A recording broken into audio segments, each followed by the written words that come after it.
No. Ooh, that's better, right, babe? Yeah! Yeah. She founded an architectural concrete company. He founded a $100 million clothing company. She took the world by storm as a social media star. He took the world by storm as a famous serial entrepreneur. Together we started a business. And had babies. Now we're figuring out the best ways to do both. Join us as we learn from other entrepreneurs going through the same life struggles. As they share their life hacks about success, love, kids, and everything in between.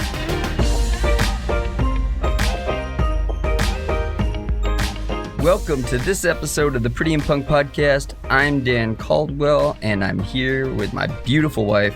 I like to hear that. Ildiko Ferenci. Okay.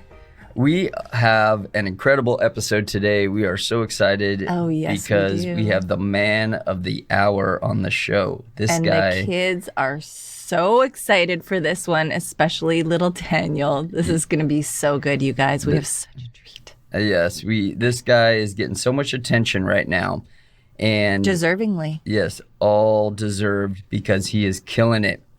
You are going to love this episode. I want to get right into it, so can you please introduce him? Yes, sir. He lost his father when he was just 10 years old and sadly his older brother in a tragic accident when he was 20. But against all odds, he has become a powerhouse in the world of both real estate investing and self-development. He's the author of 7 sales and business books, including the New York Times bestseller, If You're Not First, You're Last. We agree with that. The best-selling book, The 10X Rule, and Axiom Award winner Sell or Be Sold. He was named a #1 marketer to watch in 2017 by Forbes magazine. He owns and operates 7 privately held companies. He's built a multi-billion with a B dollar portfolio of multifamily properties. He's been featured on Fox News, Fox Business, CNBC, and MSNBC. He's a contributing writer to Forbes, Success Magazine, Business Insider, Entrepreneur.com, and Huffington Post. He's a sales trainer, an international speaker, an entrepreneur and investor, founder of the world's largest business and entrepreneurial event, the 10X Growth Conference. He has over 10 million followers and fans across his social media platforms. Husband to his, can I just say, gorgeous wife and best-selling author, Elena Cardone. Love this woman. Father to 2 incredibly intelligent, beautiful daughters and 10X speakers. So proud of them. Sabrina and Scarlett. He's the CEO of Cardone Capital and the star of the hit TV show Undercover Billionaire, doing things never before seen. So be sure to tune in right now. It's airing on Discovery Channel and Discovery Plus. Please welcome the remarkable Grant Cardone. Hey, Grant, welcome to the Pretty and Punk Podcast. Welcome. Thank you so much for taking the time out. We are so excited to have you here, Grant. We love you as an entrepreneur, but mostly we love you as a father, and we adore your family. And we love your show, Undercover Billionaire. All of our family's watching it. My brother's watching it. My parents are watching it. Our kids are watching it. Okay, let's get into it. Everybody's talking about it, so it must be really exciting. I'm really proud that I did that show, and it was the hardest thing I've ever done in my life. But I'm glad I did it because it really debunks the idea that you need money or you need fame or, like I get dropped off in a city where nobody knows me. I have no money. Like I was lost. I was scared. I was called home every day to Elena and I don't think I can do this. I have to acknowledge your story is so powerful. Like before this, you have such a tremendously powerful story. You've experienced loss at such a young age. You lost your father, you lost your brother. And then when Elena, the dream woman of your life, is pregnant, you lose it again. And then you use all these things to spiral you to ultimate success. And you have it all. You have the jets, you have the beautiful family, the most successful company. And what the heck would possess you to do Undercover Billionaire and lose it all again? Why? Now I don't know, but I would never do it again. I'll tell you that. So I would never do it again. I would tell anybody Discovery Channel comes to you and wants to do this show, don't do it. It's freaking, it was a suicide mission. And I wanted to quit every day. So you really hit me with that thing about, I forgot that I had lost my mom at the same time that we gained a child, literally just days later. Mm. So you know what? I wonder, because I told Elena last night, I was just telling her, I'm like, man, this show, it's been done with it for about 6 months now, but that thing still haunts me a bit. Like it was, like it really connected me with people not having money, not being known, not having direction, or worried about food and shelter, and the things that people worry about every day are you know, I was a bit out of touch with, maybe a lot out of touch with. And this show really put me in touch with how real the struggle is. Did it cause you to empathize a little more with what people are going through? I know, you know, we have a tendency, you know, after you make it and you're successful, me and my wife were talking about how we don't, you know, we haven't looked at gas prices for a minute. You know, you just fill up your car and you go. And then I looked at gas prices yesterday. Well, out here at the beach, it was like $4.50 or something. And I was like, that's expensive. You know, that's a lot for a gallon of gas. And how hard that must be for people. Did it cause you, going through that experience, to empathize with what people are going through today? Well, yeah, like 100%. You know, these people give me $100 in an old truck. And so every time I got in the truck, I worried about the truck breaking, because if the truck broke, I didn't have the money to fix the truck. Right. I didn't have money. Like, they didn't cut it this way. But the first thing I did when I got to Pueblo was I dropped off the $100 to the bank. And I got rid of it because I wanted to go to zero as fast as I could and understand, hey, you don't have any money, because $100 can't save you. No. Nothing. And I saw the guy that did the show before this, Glenn Stearns, who did season 1. He managed money for 3 or 4 or 5 days. And I'm like, this is insanity. Mm-hmm. And it really put me in touch with people managing. And it reminded me of my mother managing money every day, dude. Like, my dad died. My mom cashed the life insurance, the death insurance check, sold the house, sold all the stocks, and sat there and like worried about paper every day. She worried about the paper. And so she clipped coupons and saved and worried about people ripping her off. And that's how I was. I was like, oh my God, I only have $100. Okay, so just get rid of it, surrender it, send it to the bank. Now you got to go deal with people. Right. And it forced me. And this is what I hope people learn from watching the show, not from what I tell you to do, but just from watching what I do. You do not need money. You do need people. You have to have people. You have to learn how to communicate with people, hook into people, and become of value to people. Those things, unfortunately, are not taught in a school system. No, and you're so good at that. Like, they're falling in love with you. I've never seen anything like that. Everybody's connecting with you on the show. Yeah, we love that part. And I think it's a real... And the $100 bills, like, we haven't seen that. Yeah, it's a real-time teacher. Like, people who watch this, like up-and-coming entrepreneurs, anybody who's thinking about being an entrepreneur or is an entrepreneur, I mean, we even get lessons from it. There's little tips and tricks on the show. That's what I think it's why we love the show so much. Our kids are loving it. So. Hey, one thing... Take us back to like the first few weeks into the show. That was hard to see. What kind of, you were struggling a lot, and I felt like you were struggling. Maybe it was the show. I know how they cut. We had 2 seasons of a TV show, and I understand how they can cut a show and make it look like a different. But it seemed like we're so used to watching you on Instagram, so positive, talking about growing your business and what kind of self-talk were you going through? Something was, whew. This show was not produced at all. They call me the unproducible. They're like, dude, you're like we had multiple meetings where they're pulling me in saying, look, we're doing a TV show here. And I'm like, no, you're doing a TV show. I'm in this deal now.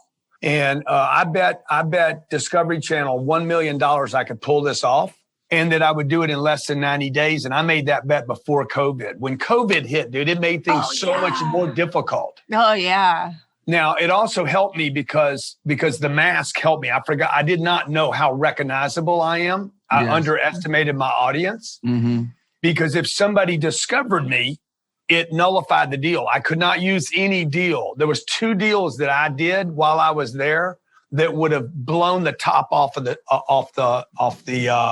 The whole show, the task, right? Yeah, The task is to build $1 million business. Well, I had a piece of real estate that I know I was going to make $3 or $4 million on. I had it in my hands, and because I got discovered and it blew the deal. Oh, wow. They're going to show it like the deal got lost, but the truth is the deal got blown. They have to explain why this deal was blown. And the rest of the show is not produced. Like there's nothing going on that's created or manufactured. I refuse to let them do anything for me. Even when they thought this person would be great for the show. Leave me alone. Stay out of my fucking way. None of you combined have ever built $1 million business. I built a bunch of them. Please leave me alone.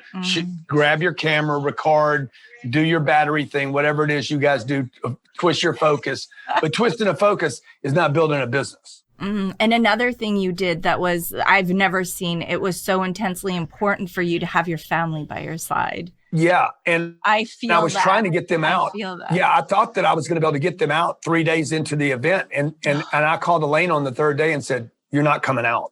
Oh my gosh. And I said, don't tell the kids yet. Tell them that it can't be this week. And then the next week I said, you need to tell them they're not coming out here. One, the environment wasn't safe. Number two, I didn't have food and water. Yeah. I was worried about feeding myself every day. I lived on beans and rice and quinoa and food that I stole from the farm every day. Does that make it hard to make things happen? I know when you're just trying to survive, it's hard to do anything. It's hard to think straight. It's hard to be creative. How did that play into your whole game? And you get sick? I was sick twice from altitude sickness. I don't know if it's my age. This used to not happen to me, but when I get above 9,000 feet, man, I just get like something. I get hammered. Takes about a week to get over it. Then I got sick from COVID. I got quarantined. Quarantine was worse than the COVID. Like, right. You take a guy like me that's got $1 million project and $1 million bet, and you say, hey, you can't make contact. I mean, making contact is my superpower. Yeah. So like I couldn't use my superpower. So like everything that could go wrong went wrong. By the way, that's what happens in real life when you're starting a business. And so again, I think it's going to be good for people to watch it on Discovery Plus to be able to see, hey, dude, what do you do when things don't go your way? What do you do when you're sick? What do you do when you miss your family? That's so important. The thing that I had on my side that I don't know that the show really demonstrates is I had my wife and my kids by my side, even though they weren't with me. Right. They weren't pulling against me. They weren't crying, come home, come home. Like they weren't making it worse. They made it better. That's so important. That's so incredible. You know, Grant, there's something different about you. Like you're glowing. You're different. Like I know that I wouldn't want to do this and this is horrible. It's horrible. It's the hardest experience of your life, but there's something different about you. Has anyone said that? Like your kindness, you shine love. The gratitude, I think a lot. Love. That's awesome. I mean, I don't know. I think the show did it maybe took an edge off of me, and it definitely beat me down. Like it was, when I say I would never do this again, they already offered me another show, a similar show to this. I'm like, I'll never do that. That'll never happen. Oh yeah, we'll get you a show, Grant. Come out here to LA. We got a show waiting for you. I got a bunch of producers I already talked to that said they'd put a show together for you. So let's go, man. I just need it greenlit by. Seriously, I'm either going to create my own studio and create my own TV, because man, the waste, as you guys know, the waste in TV is phenomenal. Well, you made this show a lesson, and that's what I love. Like it's a hard, strong lesson. Yeah. How's your relationship changed with your family since the show? Well, man, I tell you, me and Elena, like this thing was really hard for us. It was hard on us too. We're used to being together. We've created a life where we spend 90% of all the travel we're together. This was difficult for a lot of reasons. And one thing that I noticed was that I'm in the fire every day and she was in Miami. And so when I call, I'm talking to her as though she's in LA, but she was really in Miami. She's like, oh, you can do it. You can do it. And I'm like, fuck, hey, quit telling me that shit. Okay. Like you don't understand what I'm going through. The motivation was not good for me at that moment because I felt like she didn't understand how painful it was. Right. And no matter, I literally quit calling her after a while. I'm like, shit, she don't understand. Dude, I'm sick. I'm hungry. I'm scared. I want to quit. I can't quit. If I quit, my brand gets destroyed. Right now, I should quit right now before we get too invested in this. Like, she didn't understand, and she had her own stuff going on, right, and the kids and, life, right? Yeah. Mm-hmm. So, but it was very hard on us because we were so disconnected from each other's reality that I don't think gets exposed enough, and we could not communicate enough to figure that out because, dude, long distance relationships are tough. Right. Oh, yeah. We had one for a while. She was from Vancouver. Hard. I'm from LA, and we totally right. I was that. ready to break it off, and then I found out I was pregnant. And something brought you guys back together, and solved the distance problem, right? Yeah, right. Exactly. And I moved her in. I moved her in. There you go.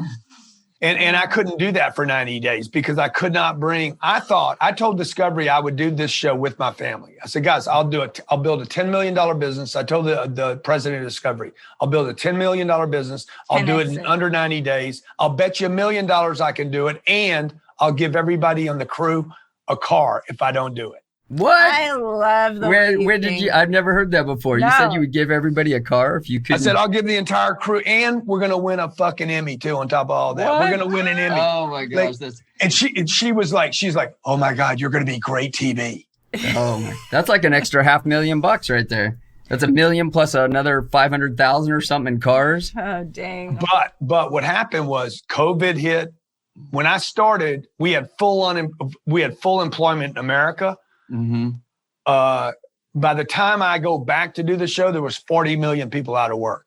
Like, it was a different game. Yeah, and you didn't plan for that, but that was a blessing. What do you feel like, just being able to be the inspiration for America right now? What is the biggest blessing that you took from the show? God, so many. I mean, half the time I'm like, there was none. Like, I was fighting. No, there is, Grant. I heard you say something, Grant. It may not resonate till later, but I know that there's something. Well, I heard you say something, Grant, and it kind of caught me off guard. And it sounded out of context, but somebody asked you a similar question. You said, I want to be a better husband. And I didn't know how that made sense to... he heard that on a platform that we won't. We won't mention the platform because that's not great for the podcasting world.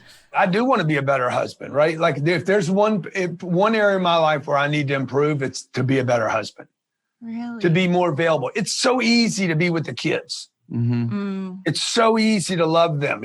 It's so easy to, they love me and they're like, oh my God, you're the best, and whatever I want to do, and I hug them. And I realize, man, sometimes I spend more time with the kids than I do with my wife, right? It's just easy to love them. Like, I'm not, I love my wife, right? And she's fantastic. She's phenomenal. I'm just being really honest. Like, I need to be a better husband.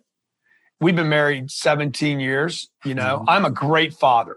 Yeah, I'm a great dad. You see that. I'm a terrible mother. I see you as a phenomenal husband. So that's like pulling back the curtains. Like, these are answers and questions we don't get to see on Entrepreneur and Forbes. So that's huge of you to say. It's so humble. I'd like to be a better employer too. I'd like to be a better boss. I don't acknowledge the people that are closest to me that I love the most and depend on the most. I push the hardest. So I expect a lot out of the people around me, and I get really disappointed very easily with people that are close to me. And it's one of my weaknesses, right? And it's me. I expect a lot out of myself. I was telling Lena right now, last night, after the game, I'm like, you need to go on this thing and you need to do this. And she's like, it's too late. I'm like, do it anyway. Just do it. Goddamn, I do it. I would do it right now. So he's like that. Yeah, you sound like that. That's not good on a relationship. It's not good. Yeah. It could be good, but in most cases. Yeah, I mean, men like that need strong women, and she's a strong woman. Oh my gosh, love her to pieces. Yeah, we love her. We had her on the show, and she's great. She brought so much power to the show and so much good information. Our show is all about entrepreneurs with kids. Or thinking about having kids. Or thinking about having kids. And a lot of our listeners don't have kids yet. And a lot of people would think that it's a distraction, that it's hard to create your business. And I've had the opportunity to have both situations, and I probably didn't do it I have 3 older kids. I probably wasn't the best. I was a good father, but I wasn't always there. I didn't do it the best the first time around. This time I have the chance to do it right. God gave you another How chance. do you feel? Has there ever been a point in your life where you thought it might be a distraction to have kids? One of my kids, like Scarlett, I don't think Scarlett's ever been on a commercial flight, right? So, like, if you have the money right, like I just waited and I was mature. It wasn't just about the money. I was more mature. I'm a very immature person, so I'm probably 20 years immature, and it probably keeps me young, but I'm an immature person. Like, I love pranks, and I don't know that when I was 30, I don't think I'd have been ready, responsible enough to have kids. And I was absolutely married to my career. I don't think I could have been a decent husband when I was 30 either, because I was married to my career. Right. I was a father to my business first. And so she's beautiful. So now, that being said, I believe that the kids have actually made me a much better business person and figured out how to make money faster and easier and think bigger, because kids have monster imaginations. Yeah. Oh, yes. Oh, yeah. You know, Elena has that, by the way. Elena has this massive imagination that's not tied to mechanics. And I'm I'm more mechanics. I'm the one that has to hit, beat stuff up. She doesn't have to. So her imagination's allowed to roam where I'm much more the technician. Yeah, I think you both speak to that in your books, talking about how she was thinking bigger, how you originally kind of fought that idea of becoming a billionaire and thinking at that level. And she saw that in you. Yeah. She saw that for you. I think a lot, my wife sees that in me sometimes, sees, I feel like I'm always pushing you. Yes. Like you're incredible. And the same things that Elena saw in you, it's amazing to see it come to life, because you're doing it. Yeah, it's like though that she's like, oh, you can do it. I'm like, yeah, well, why don't you go do it? Like quit telling me I can do it and you go do it, because I'm tired of getting hit. And she's done a great job. Her book, I read her book as soon as it came out. Yeah. I think I read it before Ildiko did. Yeah. I wanted to kind of understand how women think, and I liken Elena a lot to my wife. They were both come from as they were both actresses, both strong women, both push in the same way. I feel sometimes we both get, we're both a little headstrong and go at it sometimes, but it makes us better. 100%. I have to ask the question, your daughter Sabrina is about the same age when you lost your father. Is that something you think about? Oh yeah, all the time, dude. Like she looked at me one day, I think she was 8 or 9, and she just started weeping. And I knew what she was thinking, that she would lose me one day. And Elena and I are firstborn, we're so tight. And Scarlett and I have a different kind of connection. But Sabrina looked at me one day and just started crying. And she didn't even have to tell me. I didn't even ask her. Like, I know she was thinking about one day I lose my papa. You were just in tune. Oh yeah, totally. And that's a really strong connection I have with both my kids. But there's something about that first one that and I lost my mom at the same time, right? So right at that important time. That must have been hard too, because she never got to know your mom in that way. That must have been hard for you. Yeah. How do you think your life would have been different if your dad would have been in your life? It's interesting. I think that I don't know that I would be who I am today had he been. He was a strong guy. It made you stronger? Leaving you at 10. I don't know that I would have become the rebel that I was. Well, I was so angry at the age of 13. And by the time I was 15, I wasn't just angry. I became dangerous. Right. And between 15 and 25, I was the black sheep of my family. Like I was a rebel problem child. Now, I recovered from all that. So like I had 76 stitches put in my head and face. I could have easily ended up in prison for 20 years. I was off, dude. I was way gone. And but when you recover from that, and you have that range and that experience, it makes you extremely strong. Yeah. Yeah.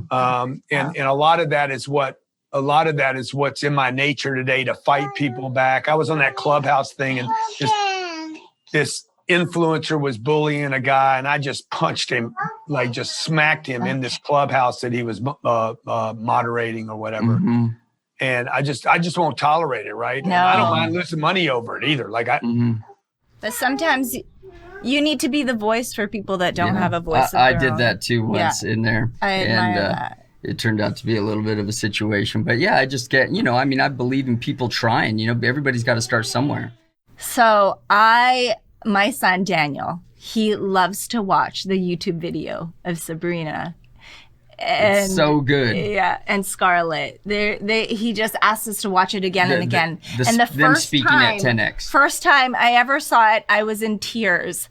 I couldn't even handle it. I was crying, like so powerful. And I was so proud of them. They're not even my little babies, but just I saw something of what Daniel could be. Like what did that feel like? I could see the emotion in your face. What's running through your mind? First of all, they wrote their own speeches. Like, what people don't understand is they didn't hire somebody to do that. They're 8 and 10 at the time. They're about to talk to 12,000 people in a round room. Like, if you've ever spoken on stage, having a wall behind you is one thing. Being in a round environment. Kevin Hart right there behind me on the TV. Kevin was like, man, these round rooms are tough. The round stages are tough because you have people all the way around you, Yep. And you try to make yourself look as good as you can, but 2/3 of the audience is looking at your ass, right? So like, and then when you turn, you see new faces, like it never stops. And they wrote their own speeches, wrote their own jokes, decided how long it was going to be. Like, would only practice. They would not even practice with us. I don't know how they practiced, but they did. And then they did unbelievable. Yeah. They've both done a communication course that I know really helped them. Mm-hmm. They did communication courses with each one of them from our church. And I know that had created the ability for them to stand with poise, confidence in front of an audience and deliver a message and get it duplicated.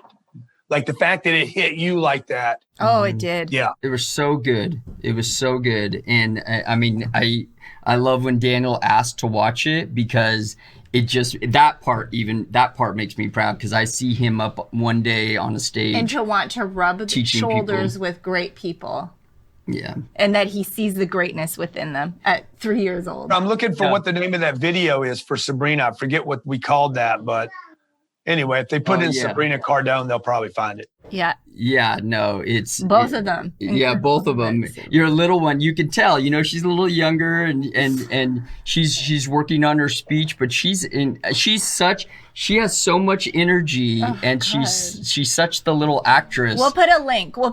in our I follow her on Instagram. I just like her little videos you guys that she does. have to see this. Scarlett's like Broadway. Sabrina's the business person, and Scarlett's like Broadway jokes, acts, openings. Like it's just the kids are freaking wonderful. I love when you bring Sabrina to work too, and have her do the phone call that you had her do, the sales call. She's so good. She just like goes. She doesn't ask, well, hold on, Dad. No, I don't want to. No, she just goes. You tell her, and she goes and just makes it happen. I grew up like that. I love that. I love that. More grown-up entrepreneurs need that type of mentality. Just make it happen. Just do it. What does a day in the life of Grant Cardone look like? Yeah, ideally, I would wake up before the sun rolls over. I would try to beat the sun up. I didn't do that today, just to be honest. Then I'd go get a workout in right away. I'd write my goals down. I'd beat the sun up, write my goals down, and then get a workout in. And then I come to the office, get some food, come to the office.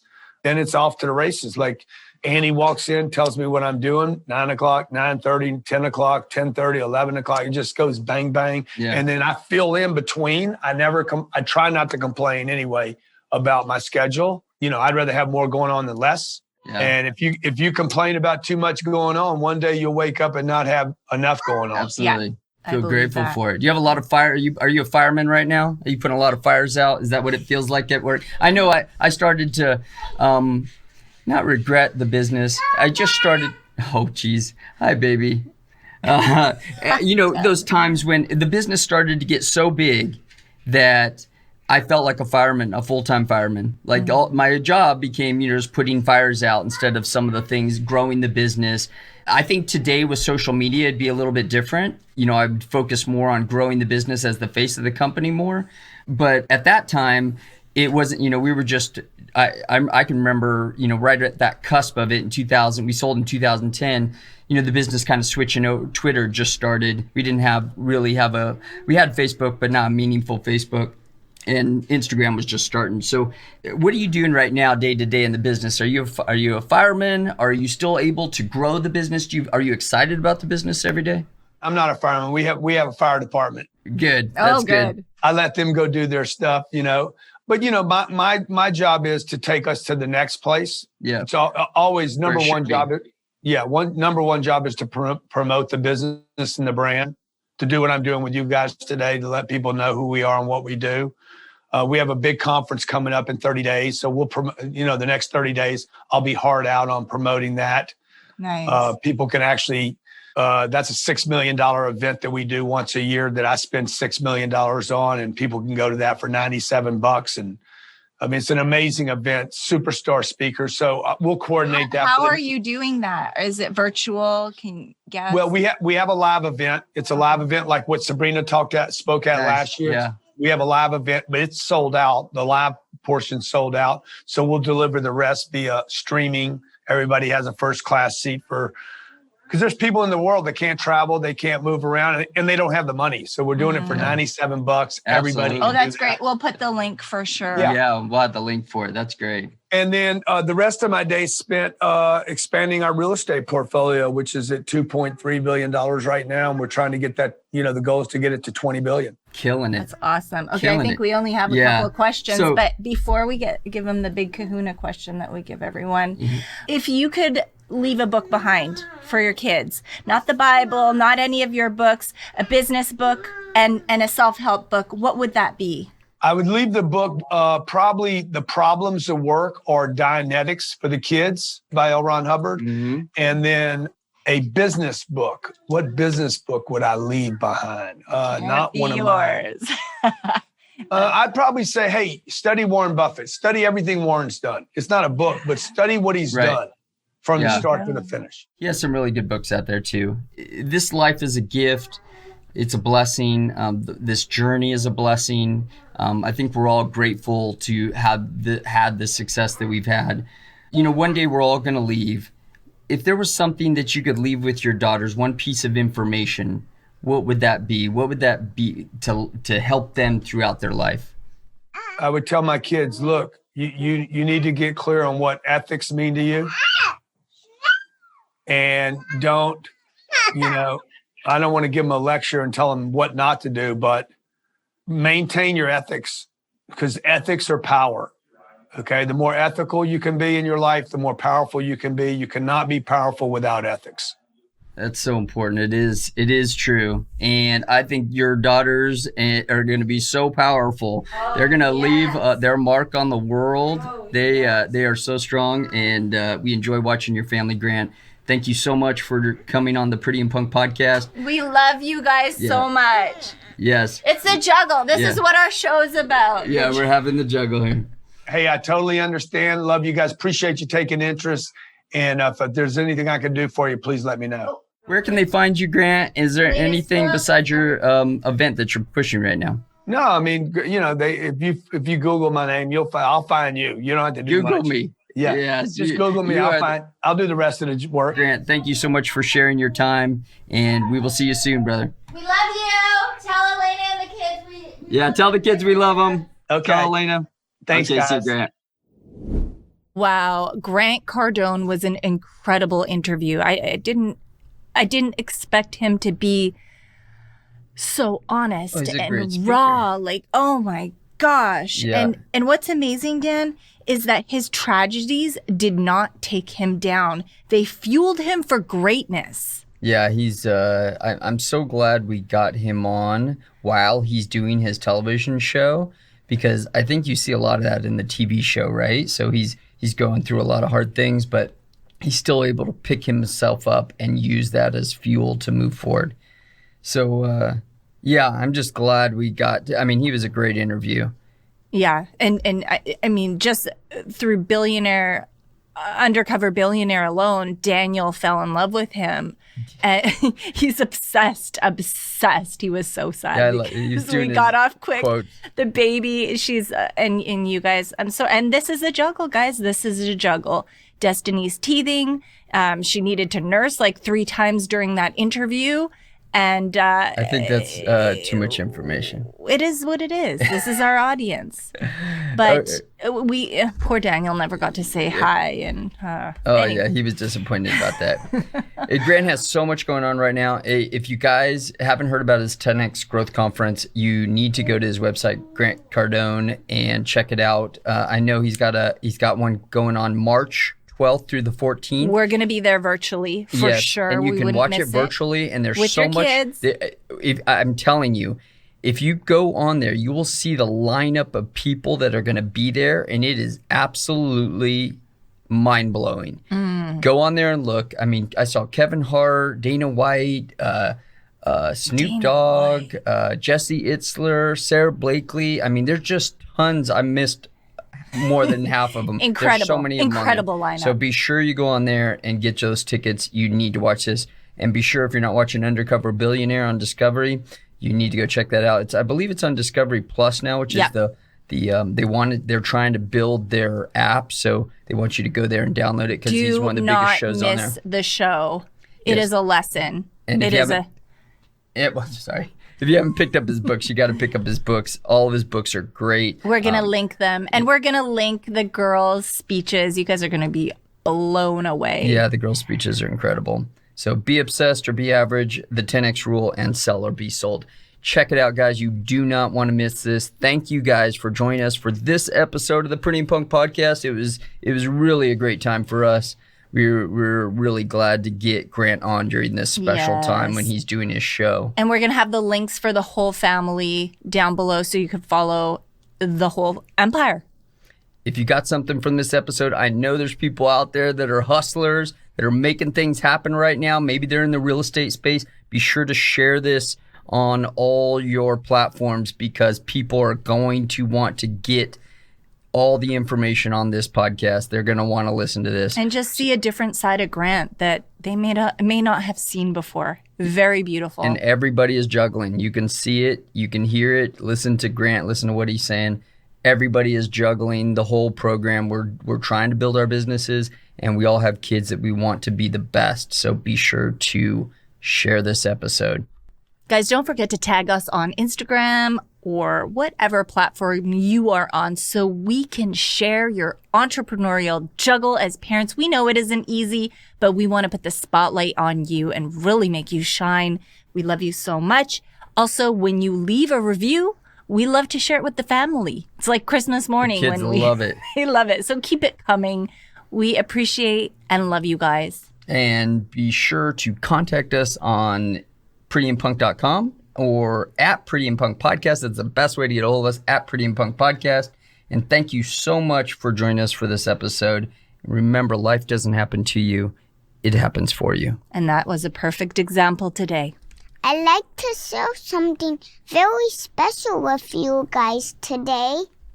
Don't just make money, make a difference. Quote by Grant Cardone. I like that one. Thank you for listening. Please subscribe.